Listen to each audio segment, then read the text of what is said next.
Today we're replacing coil packs and spark plugs on a 2009 Toyota Sienna. To get started, we'll take the wipers off, as well as the wiper motor, this cowling that's underneath the wipers, and then there's a metal plate that goes all the way across the engine bay that we'll have to take off in order to access the rear coil packs and spark plugs. Wiper arms are off using a 14mm socket right there and right there. The cowling just pops up. There are clips that are plastic that should just pop up. And you'll need to tuck the cowling for the side of the windshield out of the way in order to remove. And now we're going to take these 3 nuts off to remove the motor for the wiper. To take off the wiper motor, you actually need a 10mm socket for this one, here, here, and here. Earlier I misspoke saying you need to unbolt this 10mm to get the wiper motor out. That's incorrect, but you can take it off anyway because we need to take this to get this whole bar out. And there's a couple more with it. This is one of the sensors to unplug. There's also this one that actually powers the wiper motor, and it plugs in right here. The mount is off.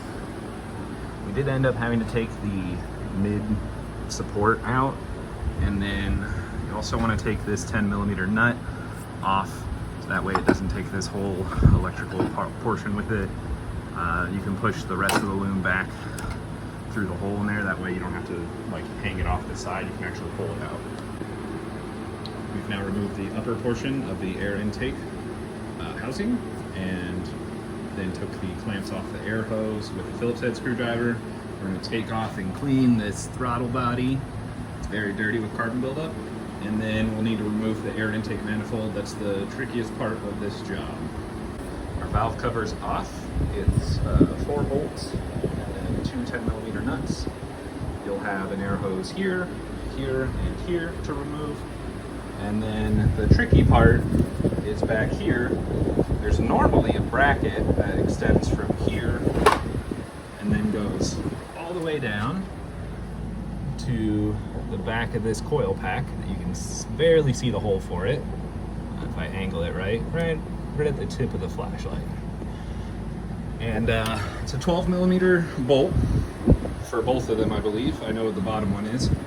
And that's usually the trickiest part, but we can't show you any tips and tricks on it because I didn't have to do it since the previous owner decided he didn't want it. So now we have to make sure that everything's fine as is and change the plugs and packs and put it back together. One of the things that can happen while you're doing this job is that these retention clips will break. It's a quick little trick to fix them by fishing a zip tie through this gap right there on the top of the plug. And then on the coil pack, there's actually a raised edge right there in the middle. And you want the zip tie to be big enough to fit right over top of that, and that'll actually prevent it from pulling out.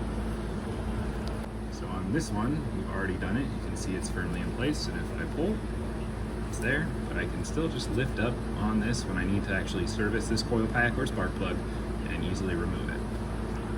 We finished the front 3, reinstalled them with the zip ties as mentioned earlier.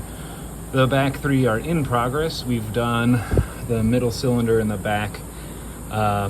We had to loosen or remove this 10mm bolt, another 10mm bolt, and then a nut. And basically, in order to get the coil pack and the spark plug out, you'll have to bring the coil pack back under this wire loom and through the hard line for the AC. Actually, it might just be power steering. I don't know, one of the hard lines, and kind of pivot it back. This will have some give, so that's helpful, but it is a real pain. And then the spark plug itself, I used 2 3-inch extensions instead of a 7-inch extension, and was able to get it out. Basically, put the socket in, then put the extension, then put the next extension, and keep clipping them together. Once you change out the coil packs and plugs, reinstallation is in reverse order. Get it all put back together, and then make sure you take it for a test drive and that there's no engine codes showing on the dash.